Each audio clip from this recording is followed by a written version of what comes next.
Hello and welcome to another episode of Monster Monday from the Ready to Die channel. Using the rules for making monsters in Pathfinder Second Edition, I build stat blocks of creatures for my own games and to share with the community.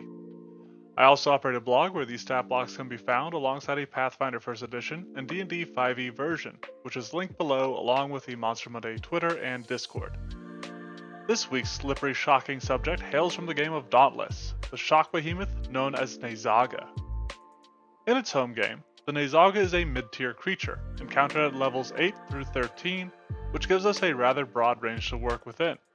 However, it is only a guaranteed behemoth in levels 8 through 11 on Thunderwatch Island, which led to me using a middle ground from that range, settling on level 9. I returned to the animal trait for the Nayzaga because while building it there were two creatures I referenced, the Quillshot, which I have previously built, and the Shocker Lizard. The former has some similarities with the Nayzaga, which is noted even in-game, and I thought of the Shocker Lizard as almost a mini version of the Nayzaga.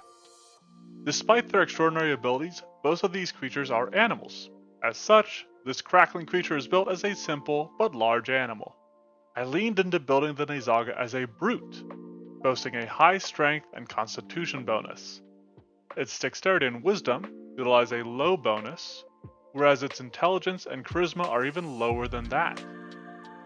Following this low wisdom and the brute roadmap, it also has a low perception score, but it does have a unique sense in the form of its greater echolocation, which it actually borrows from the Shocker Lizard.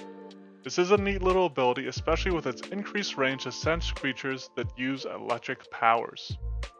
It came about as a bit of an afterthought, but I also added Tremor Sense, because the Nayzaga is described as an effective burrower. As a brute, the Nayzaga only has a moderate armor class, and is going to be a creature that relies on other defenses. I debated including an ability where its spines damage creatures that struck it, similar to the Pukwudgie, but it seemed too far a departure from the Nayzaga in Dauntless.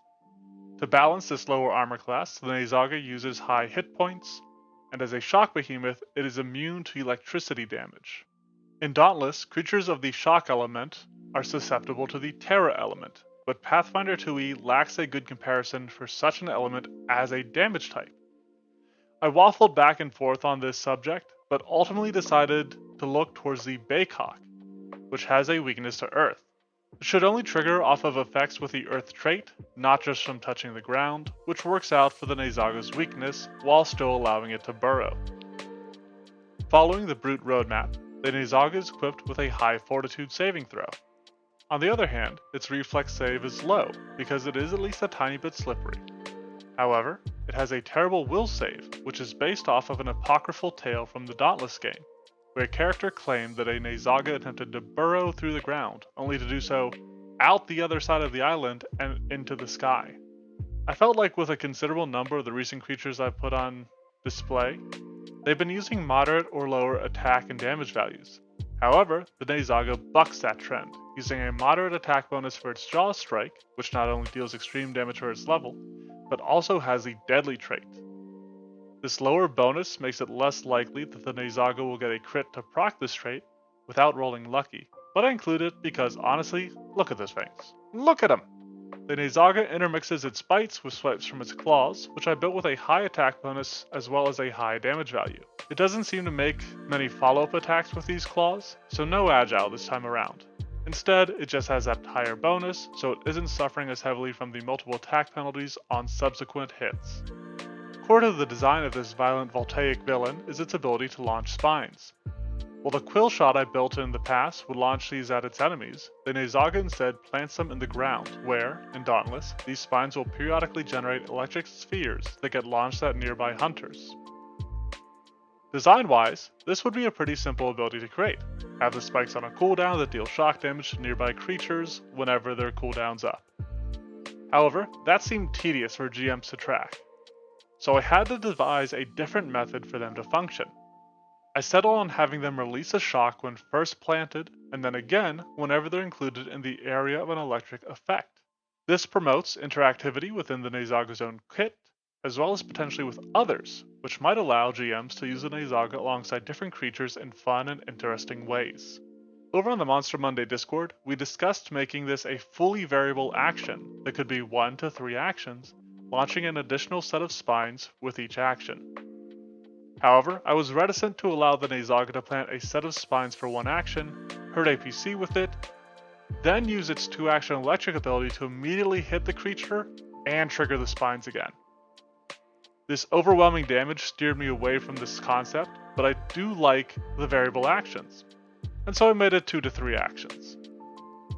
For its numbers, it uses a high DC for a level 9 creature, with damage as though were an unlimited use area effect, since other creatures can trigger it as fast as they can generate these effects.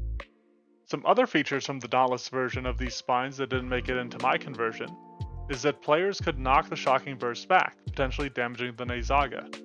This didn't make sense to me because the Nayzaga is extremely resistant, if not outright immune to shock, so why would knocking the lightning spheres into it hurt? Also, when enraged, the Nayzaga will create a tower of 5 spines that the hunters can break to stun it. The semantics of it seemed weird, so I skipped this effect as well. The Nayzaga's single ability to activate its spines comes in the form of Storm Strikes. This is functionally a breath weapon type effect, using limited area damage with a high DC, but in Dauntless, it seems to summon these lightning strikes from the sky. I flavored it as such, and then designed it with an extremely low cooldown, so that the Nayzaga has a chance to trigger its launch spines more than once in a combat if it is a solo encounter. The final ability related to its electrical powers is the Sickening Shocks. Most folks would expect shocked effects to leave enemies flat-footed, maybe stunned, but in Dauntless, the shocked status prevents a hunter from consuming items. The condition that afflicts that effect in Pathfinder is Sickened, and since players are already suffering the damage of a critical failure, I decided to keep the effect this inflicts to Sickened 1, allowing them to get rid of it with a single action and a good fortitude save. Our gruesome Galvanic Grotesque has only 2 abilities not based on electricity, but are instead based on the strange ability that the Nayzaga seems to have to slide around on its belly, like some prickly penguin. I'll start with its reaction, which is based off of the monk's deflect arrows feat, at least mechanically. The inspiration for this ability comes from the slick little slide that the Nayzaga performs when hunters first attempt to attack it while at range. The step is meant to specifically resemble the little slide it does.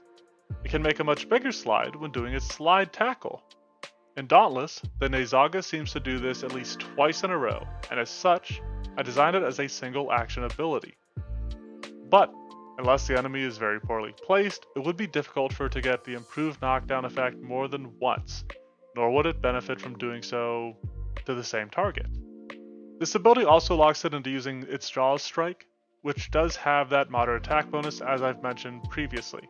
I talked with my testers about it, and we agreed that it seemed fair to have it be a single action without the Flourish trait, despite the solid action economy that it provides.